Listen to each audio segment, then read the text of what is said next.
आप हमें एक ऐसा स्थान बताएं जहां एकांत का संतोष मिले और ऋषियों की सेवा का सुख भी।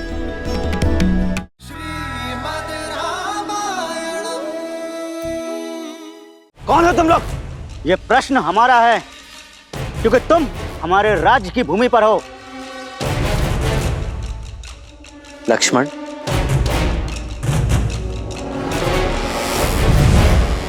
मैं अयोध्यापति महाराज दशरथ का पुत्र राम हूं। दशरथ नंदन राम स्वयं पधारे हैं। ये तो उत्सव का पल है। उनके पांव के स्पर्श से देवी अहिल्या मुक्त हुई। उनके प्रवेश से हमारी धरा भी पावन हो गई। शीघ्र चलो।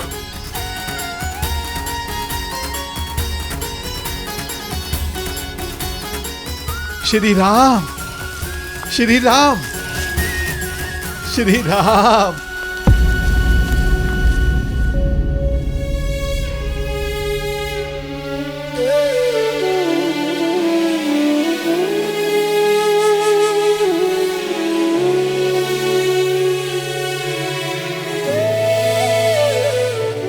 ये कैसा अनर्थ है? अयोध्या का श्रृंगार सन्यासी का भगवा वस्त्र धारण किए हुए। क्या ये वलकल धारण करने से मैं आपका अतिथि नहीं रहा निषादराज? अतिथि तो आकर लौट जात। आप तो हमरे ही यहां हृदय में बसे हैं कुमार राम। यदि आपने मुझे हृदय में बसाया है तो आपका स्थान भी हृदय के पास ही है।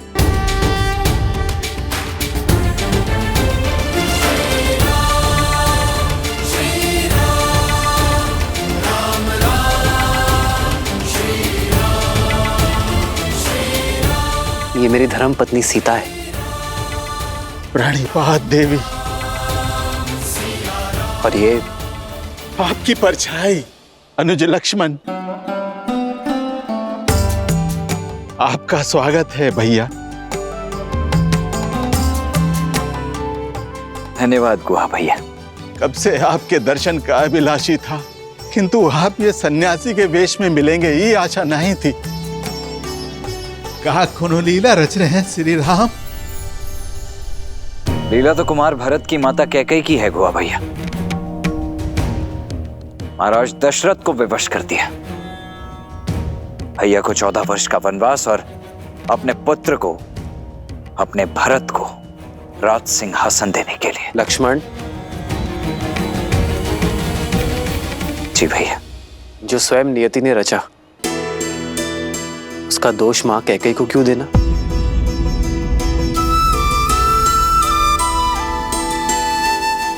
ये चयन मेरा था। आपके यहाँ आने के इस चयन से हम सब भी धन्य हो गए। अब हमको आप सबका सेवा करने का मौका मिलेगा। आप अपना 14 बरस का वनवास यहीं बिताइए।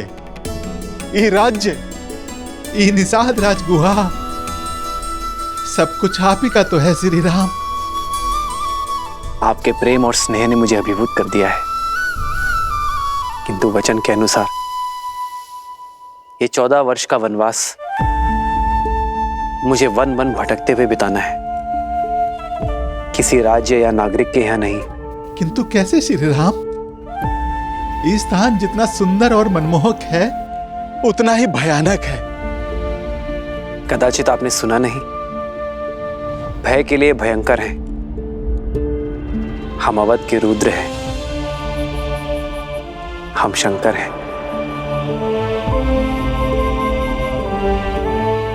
तो फिर ये गुहा को अपना नंदी बना लीजिए।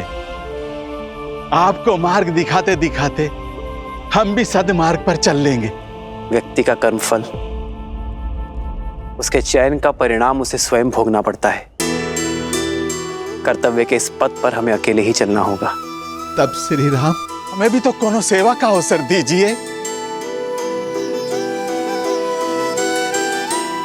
आज रात्रि हम यही इसी वृक्ष के नीचे विश्राम करेंगे। कल सवेरे यदि आप गंगा पार कराने का प्रबंध करा सके तो बहुत कृपा होगी। जो आज्ञा। हमरे मन को तो बस ये बात का चोट रही है कि एक रात्रि के बाद आपसे बिछो का सोचकर हमरी ही दशा है, तो वहां महाराज दशरथ को कितनी पीड़ा हो रही होगी।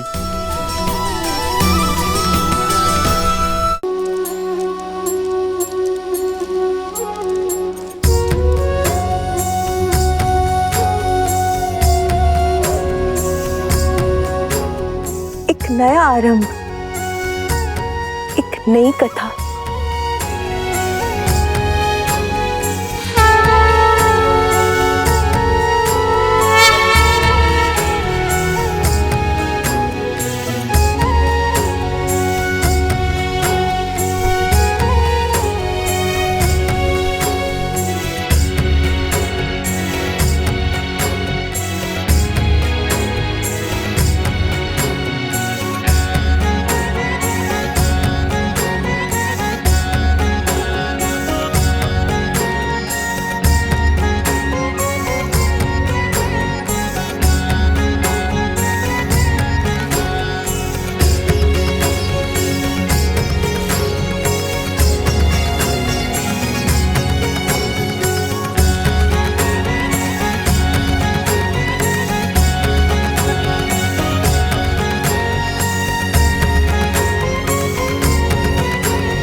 एक वनवासी के लिए अब इस पादुका की आवश्यकता नहीं।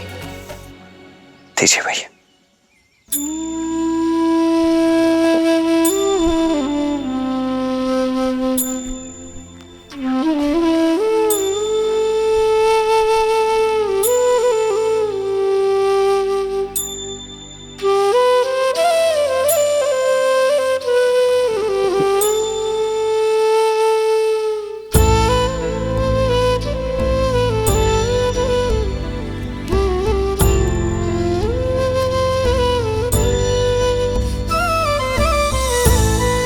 श्री राम, ई वेश में बिना पादुका ही घोर वन में 14 बरस कैसे बिताएंगे?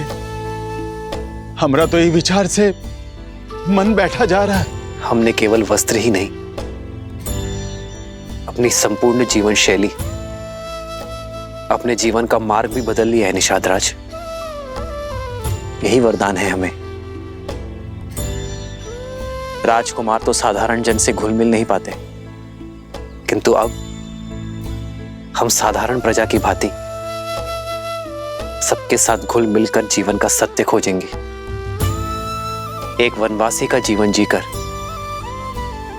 पिताश्री का वचन निभाएंगे।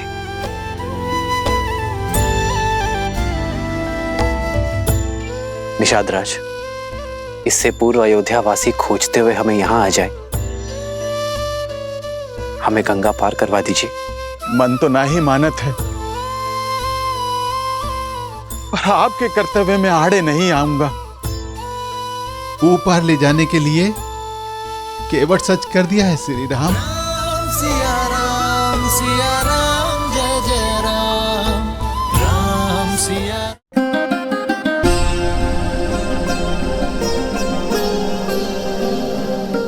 अब तक के सहयोग के लिए धन्यवाद अमात्य। अब आप अयोध्या लौट जाइए। यह आज्ञा मत दीजिए कुमार राम। वनवास का प्रतीक पूर्ण हुआ। 14 प्रहर बीत गए, मानो 14 वर्ष बीत गए। लौट चलिए मेरे साथ। महाराज की भी यही इच्छा है। जब मार्ग सत्य का हो तो भेद नहीं खोजे जाते अमात्य। रघुकुल की रीत तोड़कर मैं अपने पिताश्री के पास तो लौट जाऊंगा, किंतु अपने पुरखों को मुख कैसे दिखाऊंगा? देवी सीता, आप तो हट त्यागी। महाराज की आशा है मैं कम से कम आपको लेकर ही लौटूं। जो आशा अधर्म का आधार बने वो शुभ फल नहीं लाती अमात्या। और मेरा धर्म तो सप्तपदी के साथ ही श्री राम के धर्म से जुड़ गया था। अब आप ही बताइए, मैं एक धर्म छोड़कर दूसरा धर्म कैसे निभाऊं? मैं जानती हूँ पिताश्री आहत हैं, पर उन्हें अपनी पुत्र वधू पर गर्व भी होगा, जो अपने संबंध की लाज रखने के लिए वन की वासी बनने के लिए भी सच है। अयोध्या के पुत्रवधू के साथ ये व्यवहार उचित नहीं है, समझाइए ना इन्हें। धर्म के पद का नियम है अमात्य, पहला पग कठिन होता है, उसके बाद सब सुगम। और जो एक बार इस पद पर आगे बढ़ गया वो फिर पीछे नहीं मुड़ता। यही कर्तव्य निष्ठा है अमात्य, यही धर्म परायणता है। मैं चाहूं तो भी सीता और लक्ष्मण को जाने से नहीं रोक सकता। मेरे पिताश्री और तीनों माताओं का उत्तरदायित्व अब आपका हुआ, और अयोध्या के भावी राजा मेरे प्रिय भरत को ढेर सारा आशीर्वाद और प्रेम अवश्य दीजिएगा अमात्य। जो आज्ञा कुमार।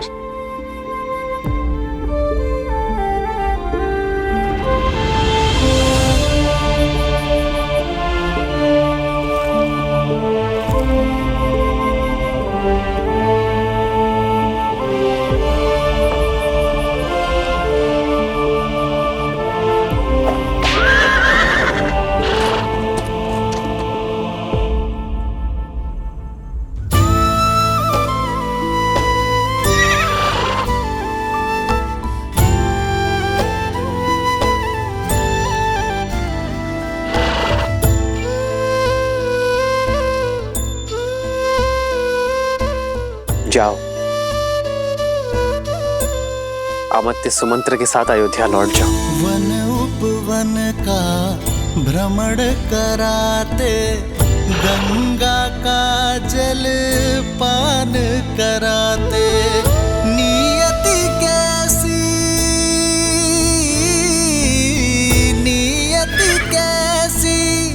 विपदा लाई, नियति कैसी विपदा लाई। राम सिया राम जय जय राम, राम सिया राम जय जय राम।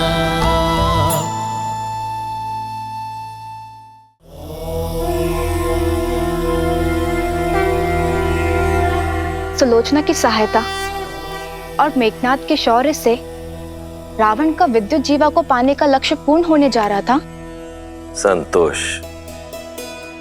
संसार की सबसे बड़ी संपदा है, और जिसके पास संतोष नहीं, उसके पास चाहे कुछ भी क्यों ना, उसका कोई भी लक्ष्य पूर्ण नहीं होता।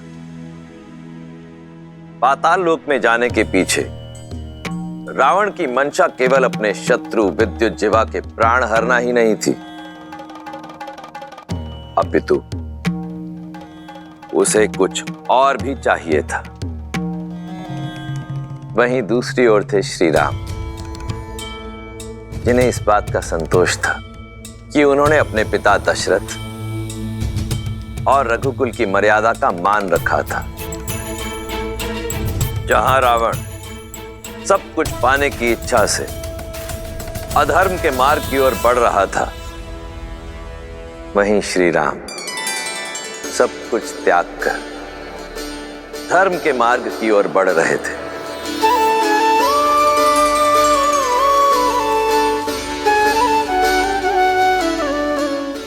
केवट ये है हमरे दशरथ नंदन श्री राम, और ये है सीता माता।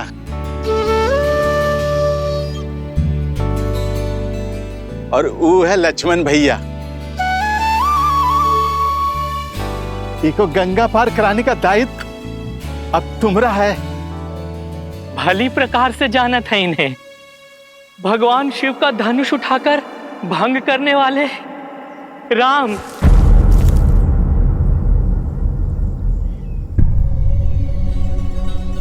ये क्या अनर्थ कर रहे हैं आप केवट भैया? अपने जीवन में अर्थ भर रहे हैं प्रभु। आपने अपने पिता के वचन का मान रखने के लिए वनवास ले लिया। ऐसे पुत्र का चरण स्पर्श करना तो पुण्य का काम है प्रभु। नहीं केवट भैया, मैं आपको चरण स्पर्श की अनुमति नहीं दे सकता। काहे प्रभु? आपके चरण स्पर्श काहे नहीं कर सकत है? हम छोटे कुल के हैं, इसलिए।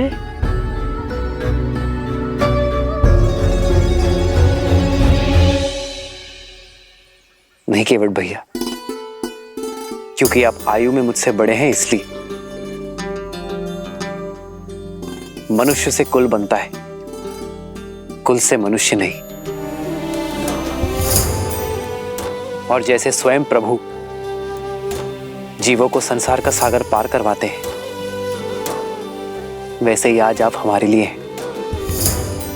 हमें गंगा पार करवा दीजिए केवट भैया, आप हमारे लिए आदरणीय हैं। लेकिन फिर भी आपका चरण पखारे बिना हम आपको अपनी नैया में नहीं बैठाएंगे।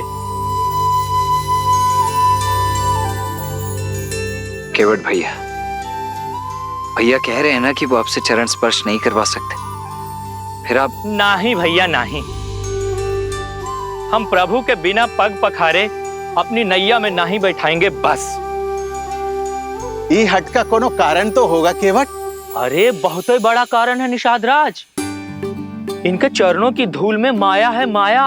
पाथर की मूरत को पांव की धूल लगी तो वो स्त्री बन बैठी। अरे कहीं हमारी नैया भी स्त्री बन बैठी तो?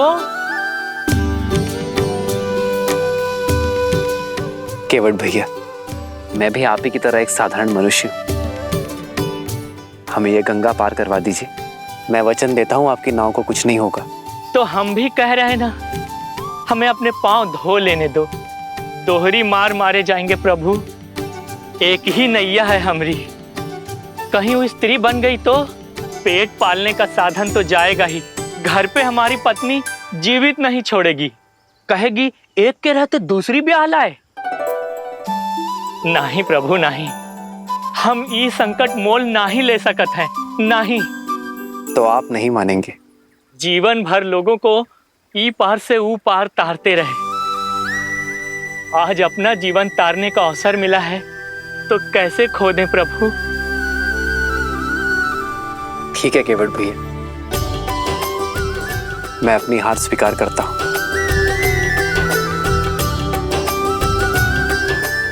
आइए प्रभु, आइए।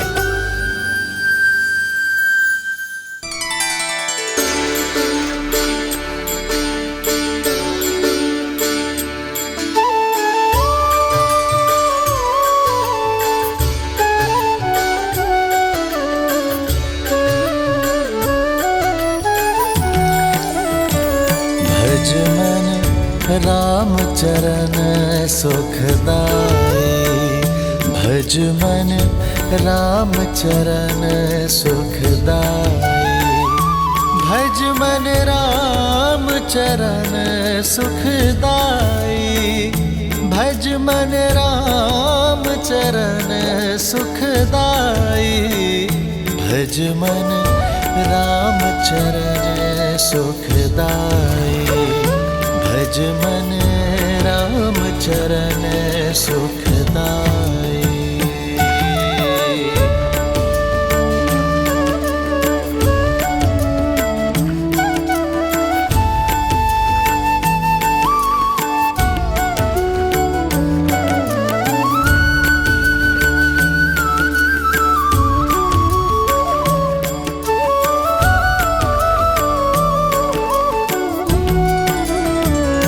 भज मन राम चरण सुखदाई, भज मन राम चरण सुखदाई।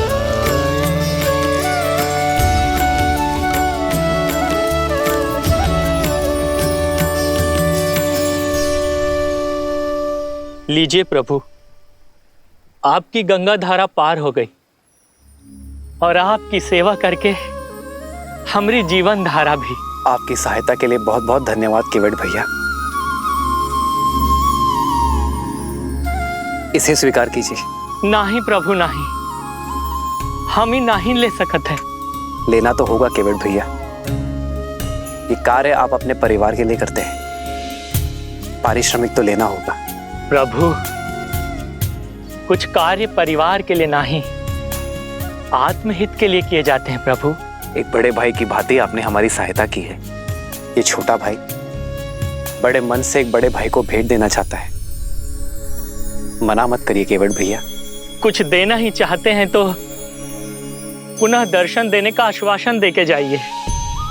आप वचन दीजिए कि जब 14 वर्ष का वनवास काट कर लौटेंगे तो आपकी नैया हम ही खेएंगे प्रभु। वचन दीजिए।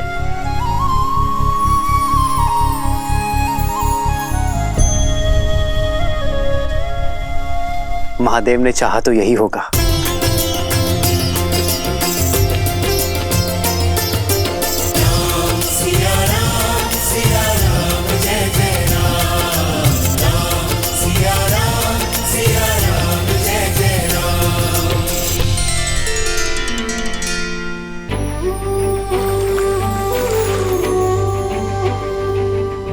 हे गंगा मैया, आप पावन पतित हो। हमें इतनी शक्ति और आशीष देना कि हम अपने धर्म मार्ग से कभी पतित ना हो। हमारा मार्ग और हमारा लक्ष्य सदा पावन रहे।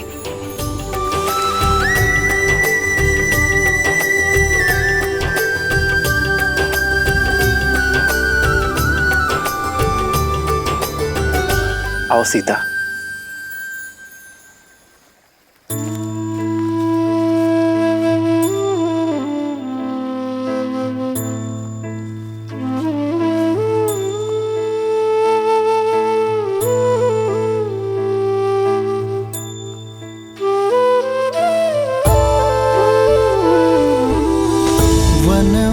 वन का भ्रमण कराते, गंगा का जल पान कराते, नियति कैसी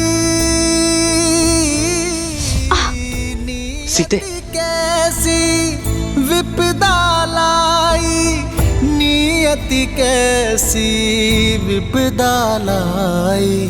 राम सिया राम, सिया राम जय जय राम, राम सिया राम, सिया राम जय जय राम, राम सिया राम, सिया राम जय जय राम, राम सिया राम, सिया राम जय जय राम, राम सिया राम, सिया राम जय जय राम, राम सिया राम, सिया राम जय जय राम। ओ राम सियावन पग पग फिरते, लक्ष्मण हर क्षण सेवा करते, कष्टन सहते,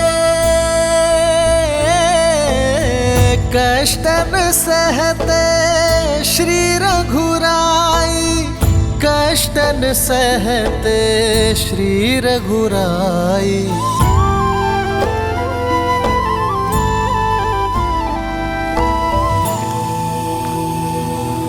शांति शांति, शांति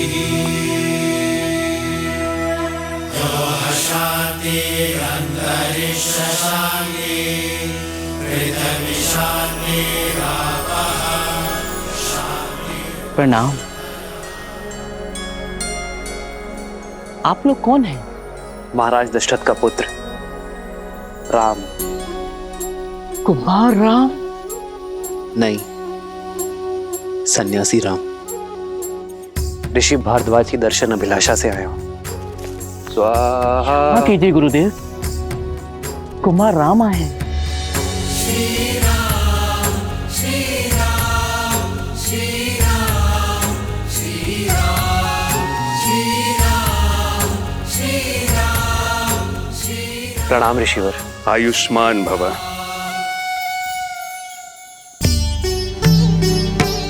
आपकी ही प्रतीक्षा थी दशरथ नंदन। आइए, आपका स्वागत है।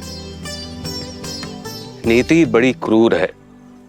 विश्वास नहीं होता कि मेरे परम मित्र, धर्म के अनुयायी महाराज दशरथ के हाथों इतना बड़ा अन्याय हो गया। पिताश्री ने कोई अन्याय नहीं किया ऋषिवर। मेरी ही इच्छा थी कि रघुकुल की मर्यादा के साथ न्याय हो, मेरी ही अभिलाषा थी कि आप जैसे परम संतों के दर्शन का सौभाग्य मिले। स्थित प्रज्ञ हो तुम राम, तुम्हारा यही गुण तुम्हें विशेष बनाता है। अशुभ में भी शुभ ढूंढ लेते हो। तुम्हारा ये धैर्य, ये संयम शब्दों से परे है। कहो राम, धर्म की इस यात्रा में मैं क्या योगदान दे सकता हूं? अपना मार्गदर्शन देकर ऋषिवर। आप वन वनस्पति और वन जीवन के ज्ञाता हैं। हमें एक ऐसा स्थान बताइए जहां हम 14 वर्षों का वनवास काट सके। कहीं और क्यों जाना राम? चाहो तो 14 वर्ष का वनवास यहां बिता सकते हो। इस कृपा के लिए आभार, किंतु आपकी सेवा करने का सुअवसर मेरे भाग्य में नहीं है। ऐसा क्यों राम? प्रयाग की ये पावन धरा तो सोए भाग्य को भी खोल देती है। निसंदेह ये स्थान अलौकिक है, पावन है, किंतु अयोध्या के निकट है। यदि अयोध्या वासियों को हमारे यहां रहने की भनक लग जाए तो वो हमसे मिले बिना नहीं रह पाएंगे ऋषिवर, और इससे आपके आश्रम की शांति भी भंग होगी और मेरा उद्देश्य भी पूर्ण नहीं हो पाएगा। इसलिए आप हमें एक ऐसा स्थान बताएं जहां एकांत का संतोष मिले और ऋषियों की सेवा का सुख भी। तो फिर दंडक वन की ओर जाओ राम, जहां तुम्हें ऋषियों की सेवा का अवसर भी मिलेगा और उन्हें सताने वाले, उनकी साधना में विघ्न डालने वाले राक्षसों के अंत का पुण्य भी। जिस प्रकार तुमने वन को ताड़का के आतंक से मुक्त किया, वैसे ही दंडक आरण्य का भी उद्धार करो। मैं अभी तुम्हारे लिए मानचित्र बना देता हूं।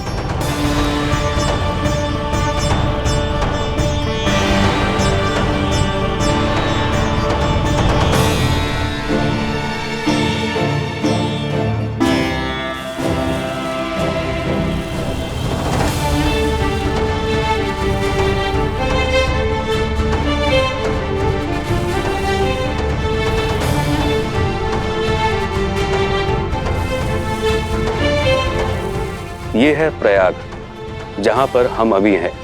यहां से यमुना पार कर धारा के साथ दक्षिण पश्चिम की दिशा की ओर बढ़ोगे, जब तक नागरोदा वृक्ष तक पहुंच ना जाओ। वृक्ष की परिक्रमा करने के बाद तुम बाईं ओर जाना। फिर 2 पहर चलने के बाद तुम्हें ये नीला सरोवर दिखाई देगा।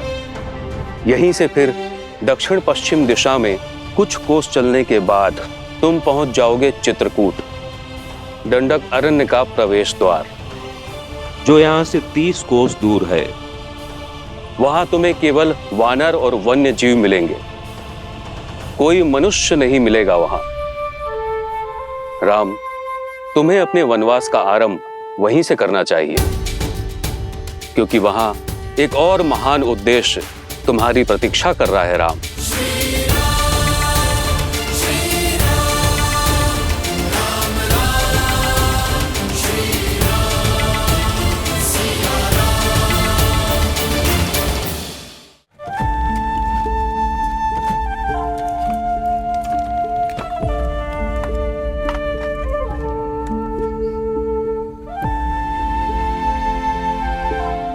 नौका तैयार है श्री राम। पिता को संतान से और राजा को अपनी प्रजा से दूर नहीं होना चाहिए। जाइए निषाद राज, आपकी संतान, आपकी प्रजा आपकी प्रतीक्षा कर रही है। हमारा साथ यही तक था। ऐसा ना कहिए, ये वन जितना सुंदर दिखत है उतना ही जटिल और घातक है। हम यहाँ पले बड़े हैं, हमको आपका मार्गदर्शन करने की अनुमति दीजिए। हमसे यही सुख ना ही छीनिए श्री राम।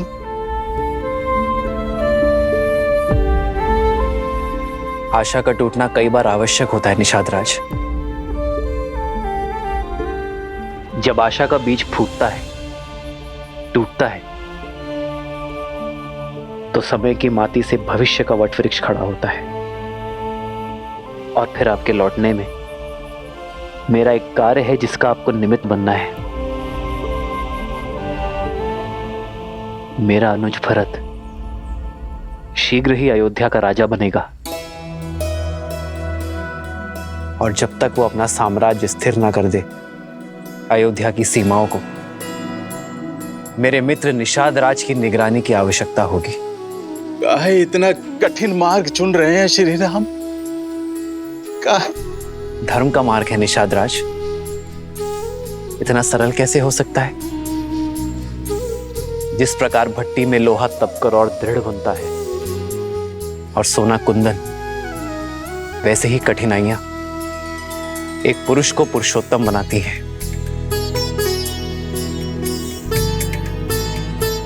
जय, अपना धर्म निभाइए, अपनी प्रजा की सेवा कीजिए, और हां, हमारे मार्ग के बारे में किसी से कुछ मत कहिएगा, किसी को हमारे पीछे मत आने दीजिएगा। जैसी आज्ञा श्री राम। ये गुहा ना कोनो को आपके समीप आने देगा और ना आपकी अयोध्या के अपने प्राण देकर भी अपना वचन निभाएगा।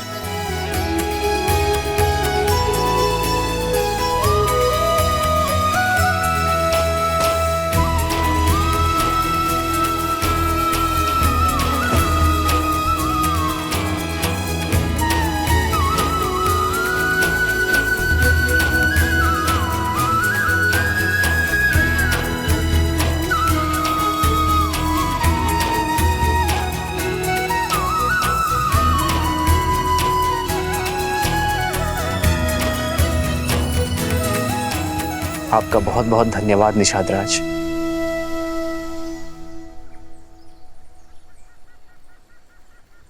आओ सीता।